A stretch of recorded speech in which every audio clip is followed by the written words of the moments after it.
It's 11 p.m. deep in the heart of Ohio. This is Field Investigations with Agent J. I'm here at the desk, files open, coffee hot, and the unknown is waiting just beyond the static. Tonight, the veil thins. Strange lights drift silent over empty fields. Faint voices murmur from beyond the dark tree line. Shapes move just outside the edge of sight, and that familiar high strangeness creeps back into the places we thought we were safe. Our own quiet backyards, our sleepless nights, the spaces between what we see and what watches us back. If you've seen something that shouldn't be there, something that makes your skin crawl, something that keeps you staring at the ceiling long after the house goes quiet, then please pull up a chair, turn up the volume, and join me. The chat is live, so drop your encounters, your questions, and your nightmares. No judgment, no filters, because out here, after dark, anything is possible. Let us investigate. Thanks for coming back again, guys. Hopefully, not for the final time. Hopefully, you keep coming back. Hopefully, not for the first time either. But also, if it is your first time, welcome back. I am experiencing some minor audio settings, so please, if you guys notice any issues or anything, please let me know in the chat. Which currently I can't see either. I don't know. There's something going on with my the integration with my YouTube and the system that I operate my studio from. So I do apologize. I plan on or hope to be getting that taken care of shortly. But yeah, I had a lot of fun plans for tonight. For the first episode, for first Friday.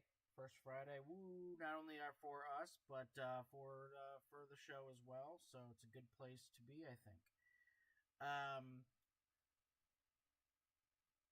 Friday episodes, I wanted to be able to do nearly the entire thing for like just open line for the phones. I think we may have that figured out. We could test it tonight. We could. But if the whole barn burns down, then, we tried, right? But I think we're going to start our night off with, I thought, some fun. Friday the 13th. I know we're a few weeks late. But myths and legends. There's so much Friday the 13th out there. It's one of my favorite things to do.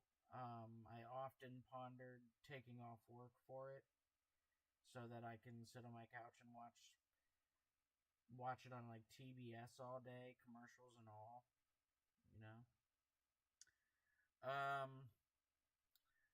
But Friday the 13th has a lot of backstory to it, or a lot of perceived or considered backstory. So I thought I'd go into a couple little myths and stories that tie into Friday the 13th lore. Have a little fun.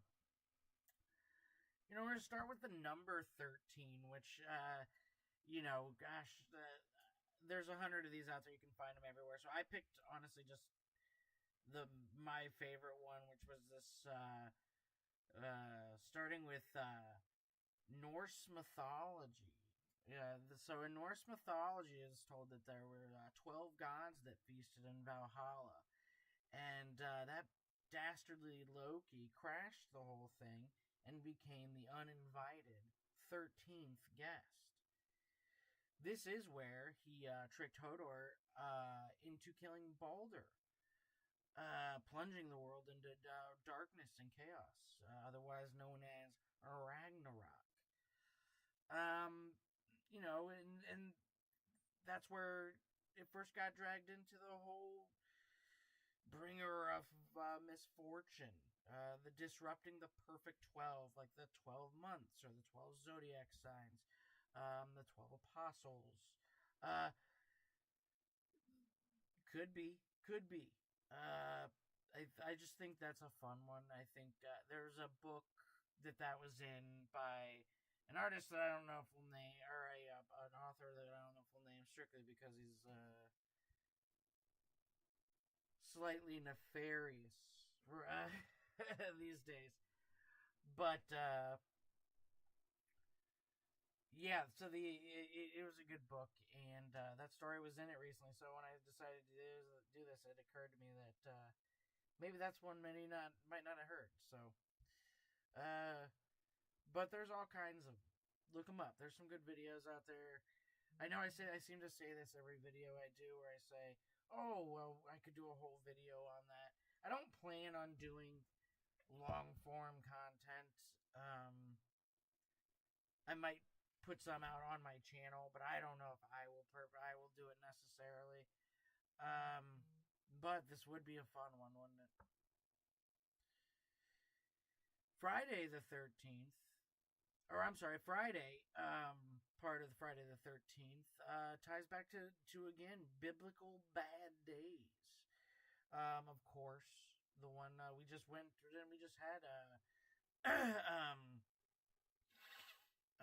you know, we're in Lent right now, and this, so it kind of, I guess, sticks out, right? Anyway, because it ties to Jesus being crucified on the cross, Eve being tempted. Ooh, what did I just see?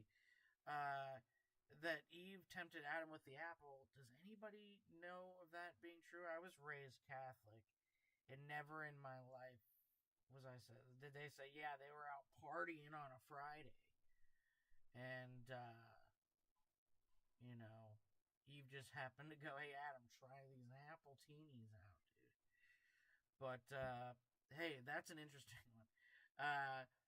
Cain slew Abel on a Friday. Again, listen, they did.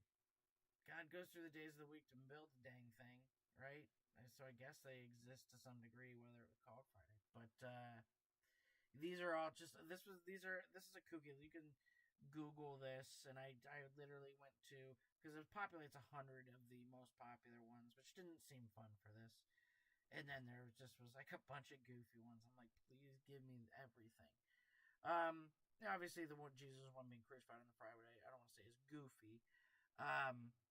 But then to apply it to then Adam and Eve and Cain and Abel seems odd. In medieval times, Friday was Hangman's Day in Britain. Executions often happen then. I'd say definitely an unlucky day. And witches' Sabbaths were said to meet on Friday, was with coven ideally being 13 members. I know I got some witches out there. What do you guys say to that? Can you confirm or deny?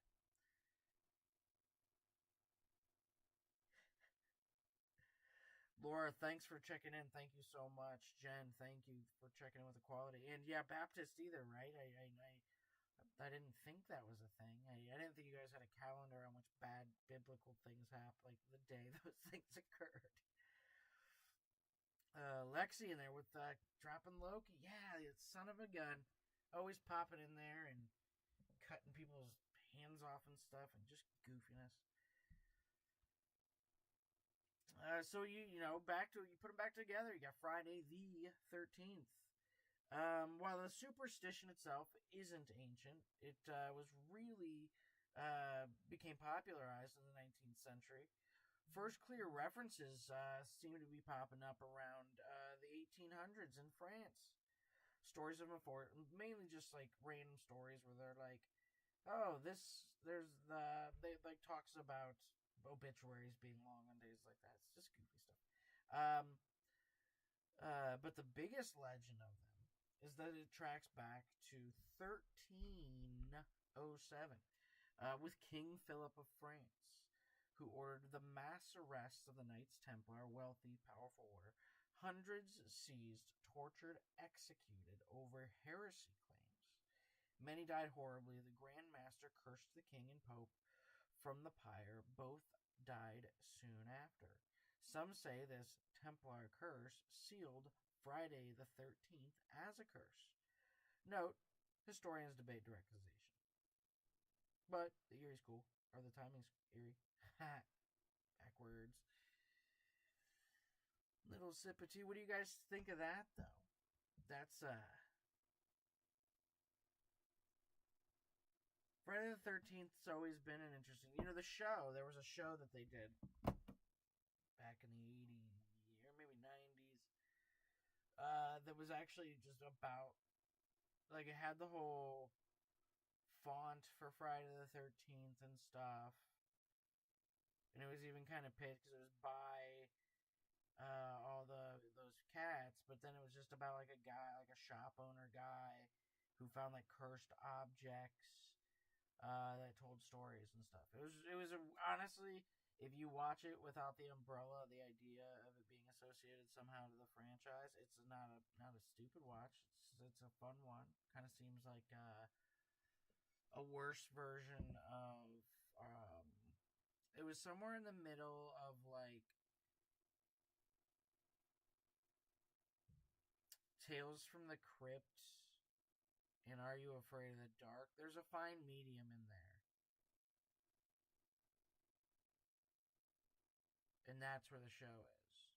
Wait a minute. Next Friday is the 13th. Didn't we just have another one? Didn't we just have one in January? That'd be crazy if we had another. That's crazy. Thanks for letting me know about that. Or do we need to fact check? Holy Christ on a cracker. We had two of them. There was one last month as well. God bless it. Movie Stud, thanks for the heads up on that. Why would I not look ahead? What it was is I go, well, today's not Friday the 13th. Let's just talk about it anyway. Yowzers. That doesn't happen too often. Watch your heads go, hey, maybe we'll do a deeper, you guys want to do like a deep Friday the 13th vibe, or episode next week. Maybe we'll do that, and we'll do some sort of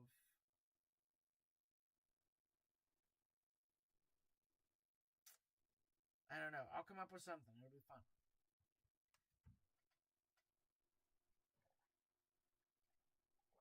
Ah, man. I just want to remind you guys, there's not going to be an episode tomorrow. For now, I'll be taking the day off. This has become a all-encompassing thing. I actually was lucky that I spent so much time on it the previous 2 days, whereas I could give myself today off a little bit. Sadly, it will be reflected in the episode. But I think I could come up with a pretty solid put together if you guys want to come back to Friday the 13th part 2. Part 2. Double entendre. What are you guys' well, actually, you know what, while we're at it, in the chat, what are your, you know what, we'll put that out if we can get the phone systems working. My handler, my CIA handler's back there, and he's trying to get it all set up. Let's see here. Yeah, let's leave that one for the end, I think, if we can get those on the calls.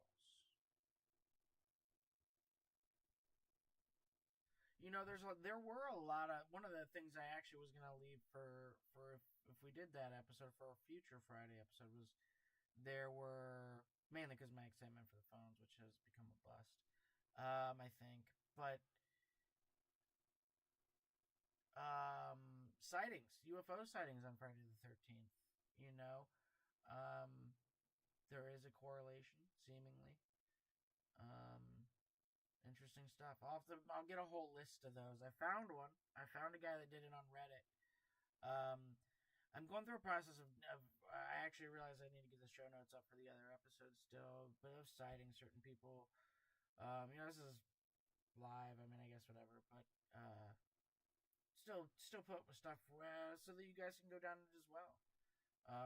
Only a 45-minute to an hour episode, so if you guys want to continue reading to contribute more, hop on the old internets and bring us.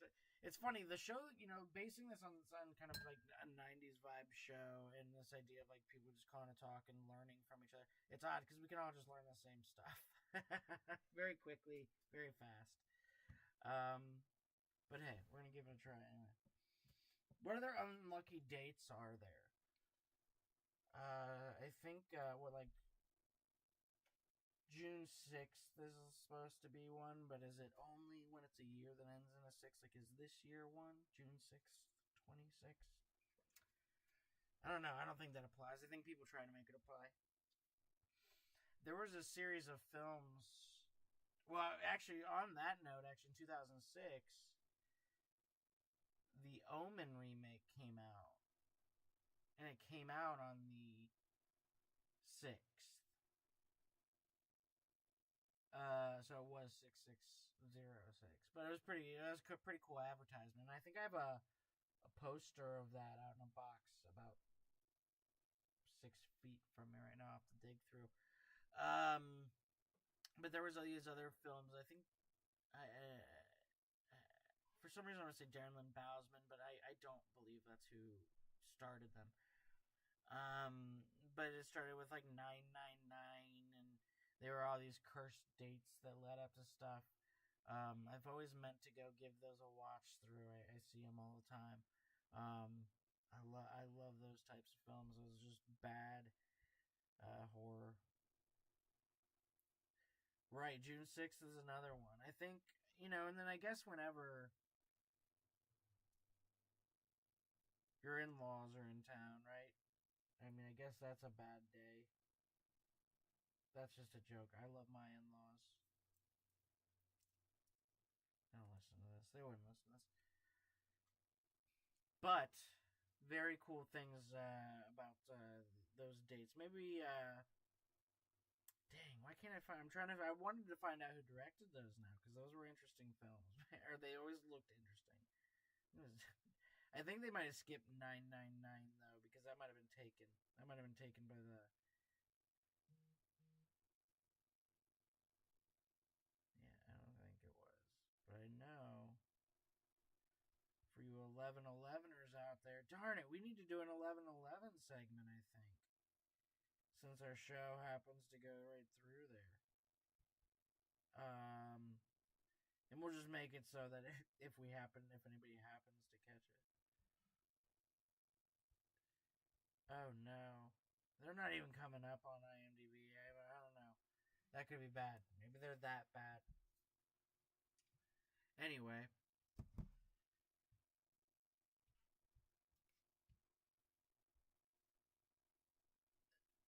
Looking back at I thought it would be interesting to kind of just look at just famous philosophers or scientists, documentarians, actors, various people that are more or less doing things in this sphere, right? Who doesn't like a good Spielberg quote on aliens, or Cameron talking about the depths of the ocean, because that man has probably explored it more than any other man on Earth at this point. So I brought up some quotes that I thought I'd read here from the middle of our broadcast before we try this phone system. Maybe just get some people thinking. Again, these are pulled from credible figures, mixed skeptics, believers, and nuanced voices in their fields. I wanted a good balance kind of across the board.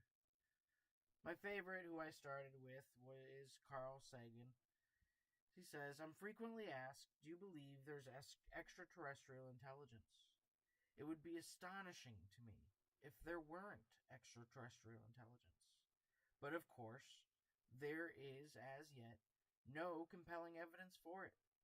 Really, it's okay to reserve judgment until the evidence is in. And I picked that one for multiple reasons. One was I was having a couple conversations over the last couple of days with context and maybe some more religious stories on here and things I want to avoid just due to sensitivities and stuff.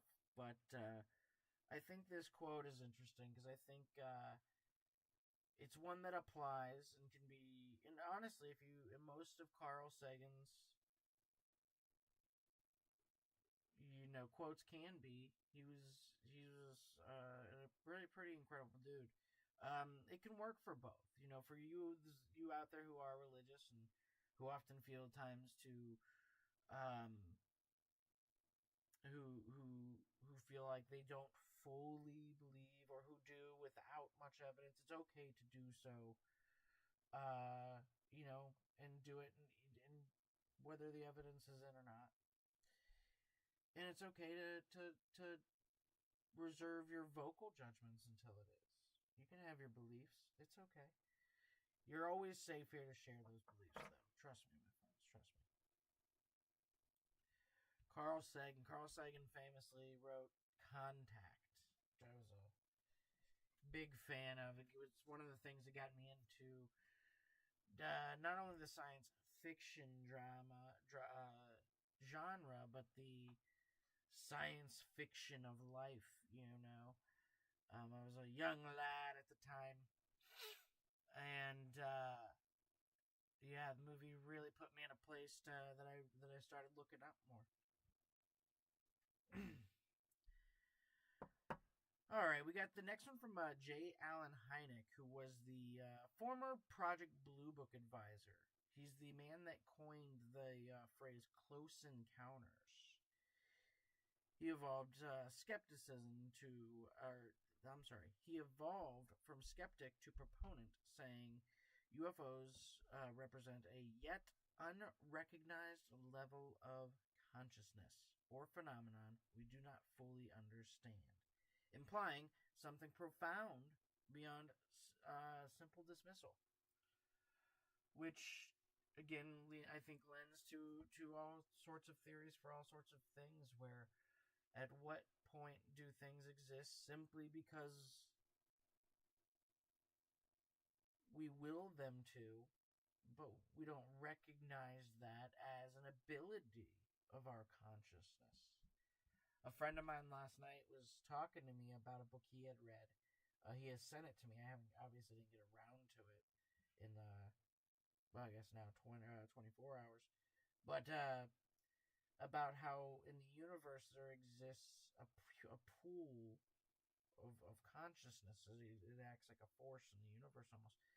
And that every life born is gifted a small drop from this infinite ocean of consciousness, so that it can experience itself through us. What a wonderful thought that is, no matter what you believe. To really think about that is interesting, and that quote made me think about that, a yet unrecognized level of consciousness. Crazy. That quote has nothing to do with what I ultimately ended up saying, but I think there's a line there. I think you can draw lines, and that's what we're here for. I'm going to take my red thread here and draw a line between this audio file and that story. Next, we got one from famous documentarian Jacques Vallée. We're dealing with a yet unrecognizable, here's another level of consciousness. I do believe he's quoting Hynek here. We are dealing with a yet unrecognized level of consciousness, independent of man, but closely linked to Earth. I do not believe any more that UFOs are simply the spacecraft of some race of extraterrestrial visitors. This notion is too simplistic to explain their appearance and the structure of the information exchanged with them during contact. Jacques Vallée is a guy that when he talks about whatever you think of UFOs or extraterrestrials or anything like that, or some of his theories on he has various other theories on things. He's a man that when he speaks with conviction, and you kind of just got to give him the time to speak. And there's a chance he might change it, but also at the end of the day, you kind of go, man, that's a wild level of psychosis. Like, if he's lying,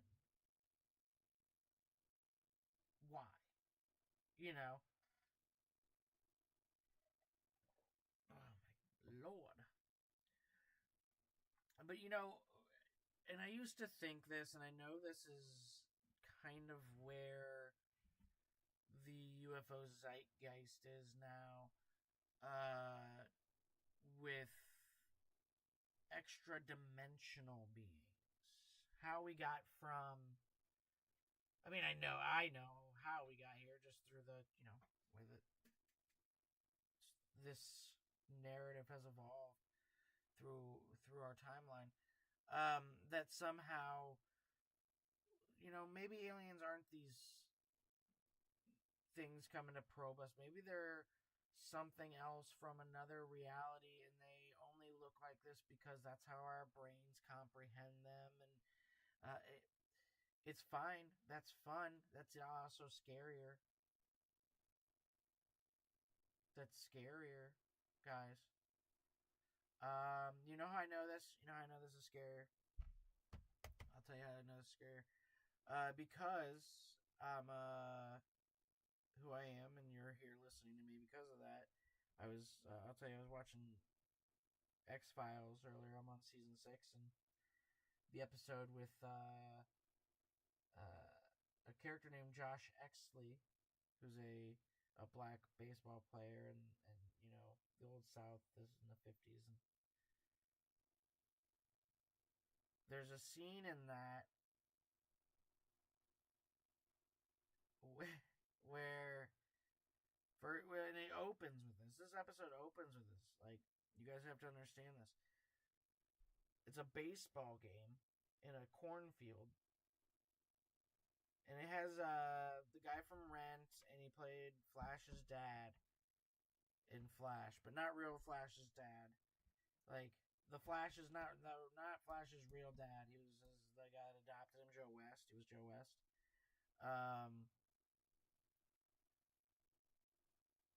He plays this baseball player, Josh Exley, and he's hitting home runs and stuff. And then all of a sudden, the KKK come out of nowhere, right? Craziness. This is an awful scene. All these baseball teams do this cool thing, and then they jump the KKK guys, knock them off their horses, steal their guns, and then they lift a mask off, and there's an alien underneath it. And the absurdity of that is the kind of stuff that I really, truly enjoy, and I think is probably more likely at this point in my understanding of time in the universe, than extra-dimensional beings, frankly.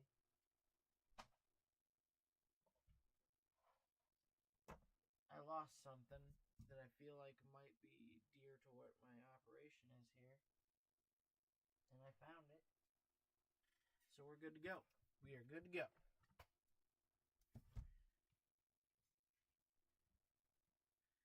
How we doing out there, guys? How's the chat looking? I was able to get back into it. I'm actually having to use another third-party thing, Jesus, just to do this. Thanks for coming back to the chat, guys. Our next quote is from Michio Kaku, who's a physicist. You guys would know him if you've watched a little-known show called Ancient Aliens, which, Lord, often discusses how advanced civilizations could exist. Oh, dang it! I didn't put the quote in here, and I don't want to look it up. Dang it! Actually, I didn't put the quote in. Did I not do? Oh, here we go. Stephen Hawking. Apparently, I left 2 quotes out, guys. Sorry, mistake on me this morning. Oh, no, I got the one from Avi Loeb as well. So we'll go with Avi Loeb's first. He's a Harvard astrophysicist. He says the possibility of extraterrestrial life is no longer speculative. Simple life arose so quickly on Earth that's a key sign it must be happening elsewhere. That was in response to the Oumuamua comet that came through a couple years ago, um, which we've now had three pretty strange objects come from out of our immediate solar system and into or near solar orbit that are that behave almost like, well, I don't want to say almost like, because I don't know what they would behave like, no, per se. I guess more than what I would imagine. But they do not behave like any other type of space debris normally does, i.e., comets, typical space stuff that comes out there that we catch often, that comes through our atmosphere even. We're getting hit by it all the time. But these things, like Atlas, uh,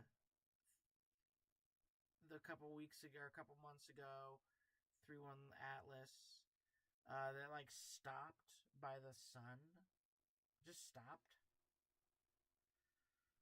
Which those are the big, most recent things that I want to do, but those will be entire episodes because I got to dig. I want to get them kind of accurate on some more sciencey stuff than my fun imaginative stuff, kind of like I did with Antarctica, where at least it's a little bit of a blurb, but I understand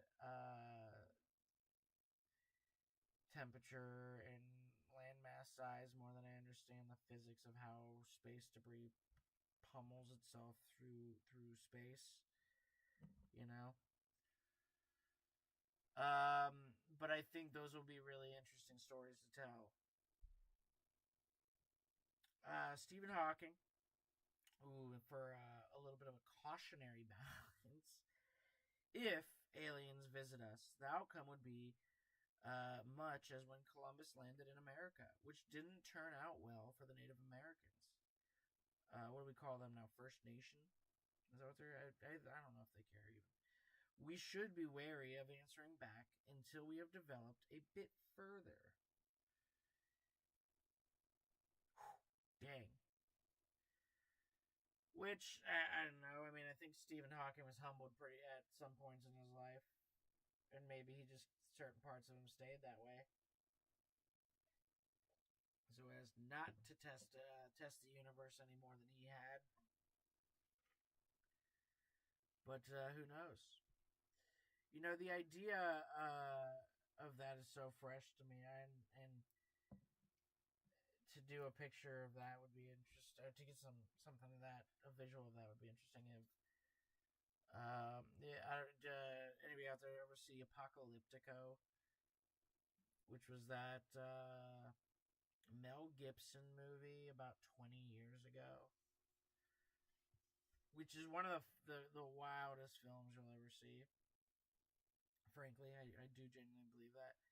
And the making of that film was incredible. Whatever your thoughts are on Mel Gibson, that movie's dope. But like at the end of that movie, there's just the movie's 20 years old, people, and it's about Mayans and stuff. You know what happened to them? The Aztecs. You know what happened to them. Anyway, it ends with like them running to this cliff and these Spanish boats rowing up, and you're kind of left with this odd sense of dread, knowing what's coming for those people.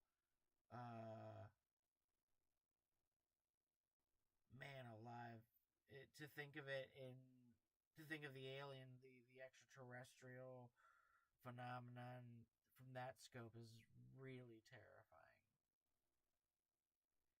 You know, like, hey, don't be burning stuff on the coast because it's gonna let boats know there's people here. Okay, man. Well, I really do. I don't know, guys. What do you say? What do you guys say? Who do we got in the chat? We got 4 out here. Who do we do? Do we want to try and see if we can get this to work?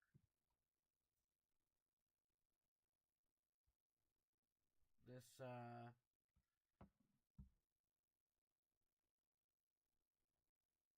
phone line thing.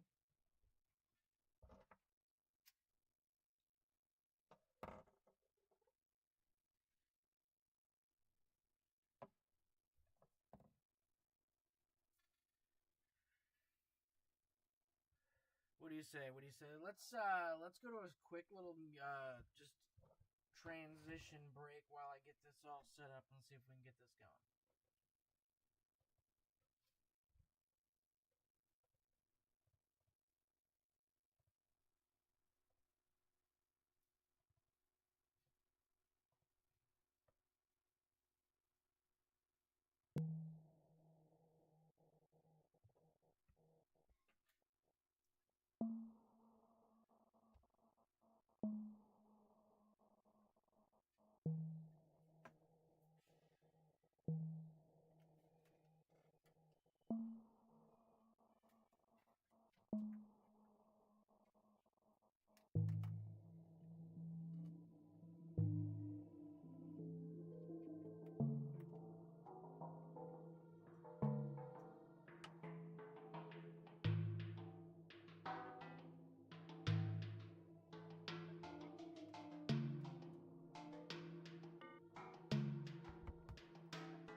All right, everybody, and we're gonna see if we can get this going.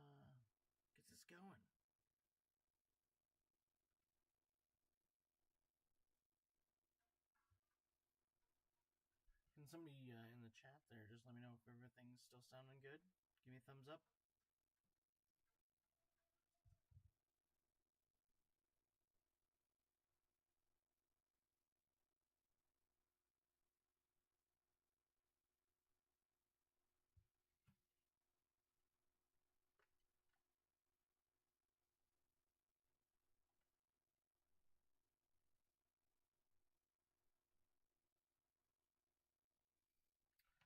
All right, guys. I think we're gonna give this try and put the number out in the chat. See if anybody picks this up. The line is a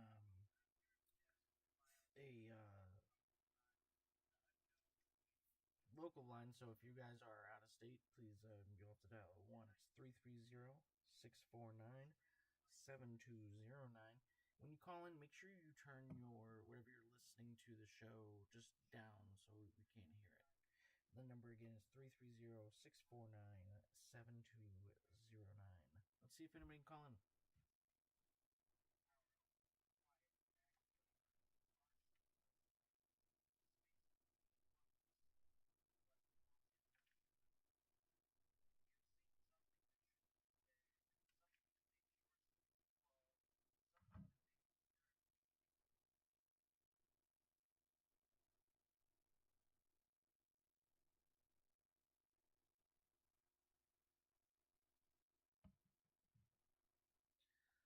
Again, guys, that number is 330-649-7209. Get in here and talk. Let's talk about some of this Friday the 13th stuff. Give me some of your opinions. Heck, let's talk about the movies. We got a little bit of time. I apologize for if there's any feedback. Hopefully you guys can hear me.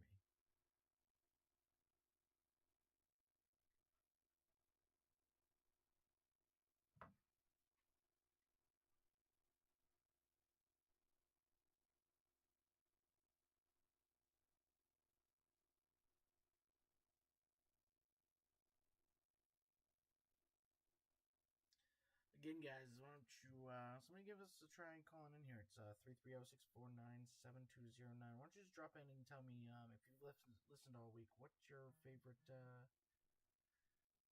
segment's been? We won't keep you on long if you're too shy, but just pop in and let me know what your favorite segment is. 330-649-7209. I'll throw it in the chat as well.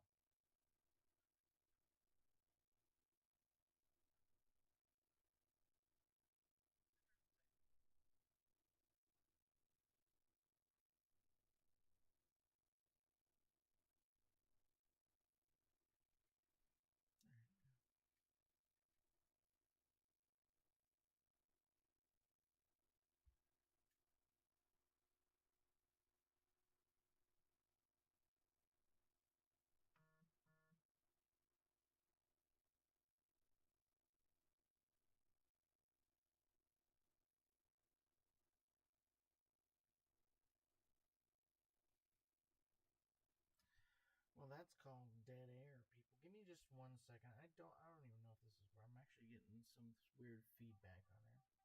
Oh, hold on. We do got our first caller. Hello, you're on the air. Hey, who we got here? Jen from the chat. Jen from the chat. Welcome. You're our first caller. Can you hear me? Okay, I was making sure. I just want to make sure I had this adjusted correctly. Thank you. Are you enjoying the show so far? This episode, I apologize for it being a little wonky. The setup for this took me longer than expected. So, what's your favorite segment? I'm sorry, continue. Awesome, yeah, we can absolutely. I think that would be a really fun one, especially as I got into these earlier. There are so many of them, and again, I think we could have just done it if I had just put some more stuff together. It was a little just chunks of stuff I thought was funny. But I appreciate that. Thank you very much. I think it's definitely a good topic. We'll revisit next Friday.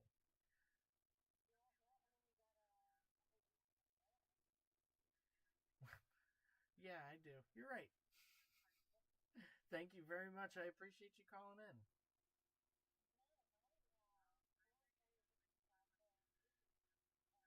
Well, what are you? Go ahead and give us what you got. Who's your favorite Jason?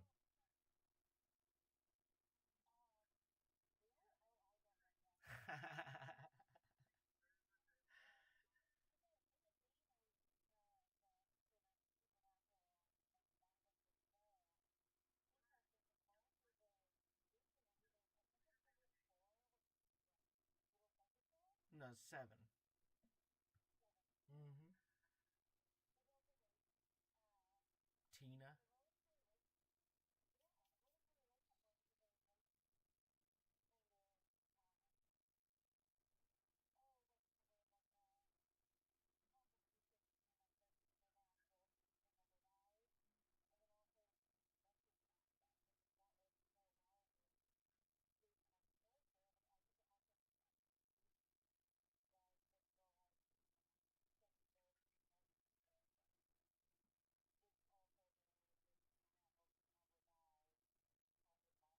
Absolutely, I agree. You know, when I that one it's my favorite as well. I love that one. One because Jason looks his best in that. Though the close second, and people will argue with me, is 8. It's the worst. It's not a great movie, but he looks pretty sick in it. Anyway, I was at Blockbuster and I was fairly young, and I finally had to talk to my mom into letting me rent a Friday the 13th.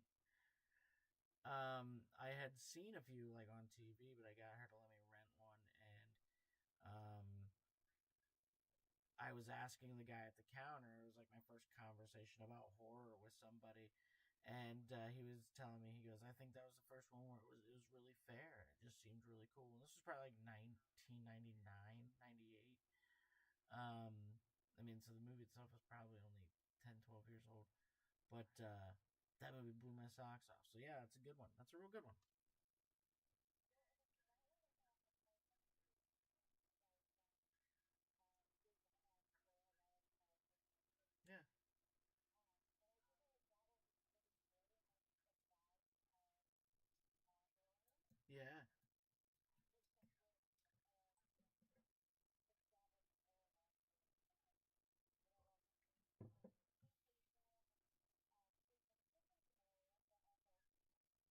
isn't he? Right, right, right, right. Hey, yeah, you know, um, Todd Farmer, who wrote that movie, actually pretty much just said that he was watching that movie while after he got hired to write the film. He was at home just like watching Alien. And he's like, yeah, that's just gonna be the movie.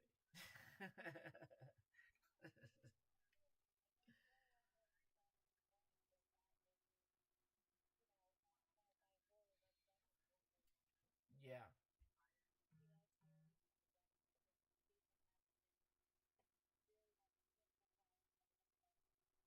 for sure.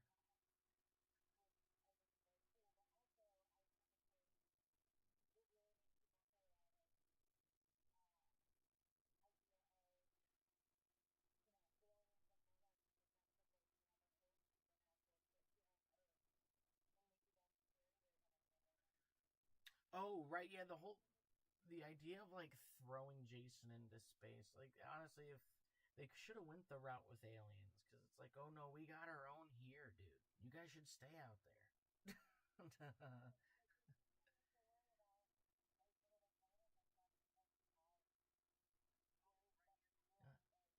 Like the aliens coming. Do you guys sleep? Because that's a problem here. Unless you can take Hypnocil, because Freddy's gonna get you. If you guys fall asleep here, you're done.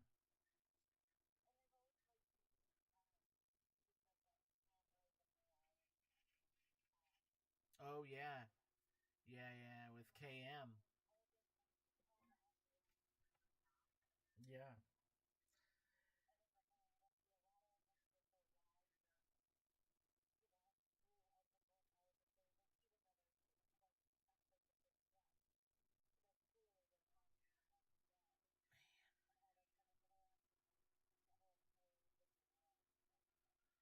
Well, I think unfortunately, they will become the horrors of the world. Um, I think that's the direction it is going, sadly. But hey, I appreciate your call. Yeah, me too. Well, even then, I think there is a point where in those where they do all the robots do try to start killing people. Still bad news bears. Well, I appreciate you calling. I hope you have a good night and appreciate the rest, or appreciate you checking out the show. Bye. All right, guys. It seemed to at least work. I hope everybody was we could hear it. I hope everybody could hear that. Let's go to the chat. Let's see how that was going.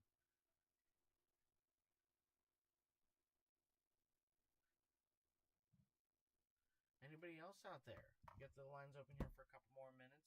I think.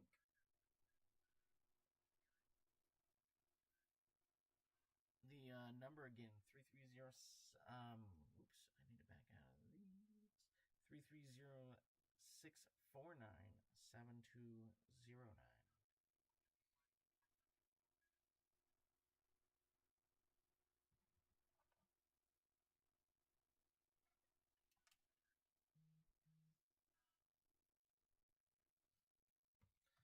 But yeah, oh,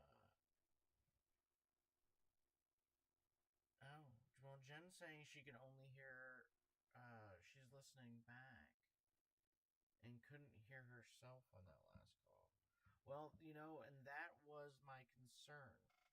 It's weird. I had it. I think I had some tests earlier where it seemed to be working, where I was getting audio, but I did a couple test recordings and they seem to be working.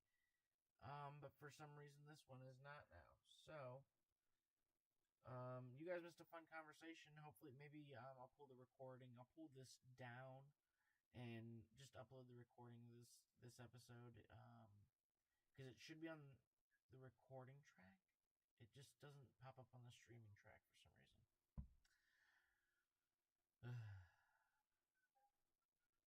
Having some experience in this would have been a good idea, I think. We're figuring it out. That's show business, baby. That's show business, baby. Sorry, that was ever since Wendell learned to talk. Alrighty, I'm gonna see if we can disconnect this line actually, since we know this isn't working, because I'm getting some little gnarly feedback as well.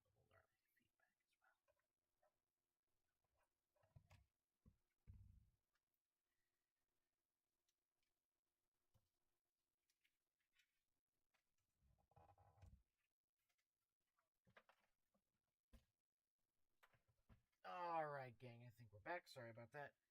Oof. Yeah, I apologize. This is going to be a little bit of a work in progress, and it is a shame. You missed a really good conversation. Dang. Dang, dang, dang. Well, guys, we're approaching that time. It's almost midnight, and I think I'm going to hit the hay. I got a full week's worth, though, even though there is a secret .5 episode out there somewhere on the internet that I did on Monday. So technically I did a full week's work on this. I'm tuckered out. I'm going to be looking forward to the break tomorrow. And if I can get this all figured out, then on Sunday we'll do an open line episode. And hopefully I'll have figured out how to do some sound bites. So stick around, and I'll see you guys on Sunday for more field investigations with Agent J. Good night, fellow seekers.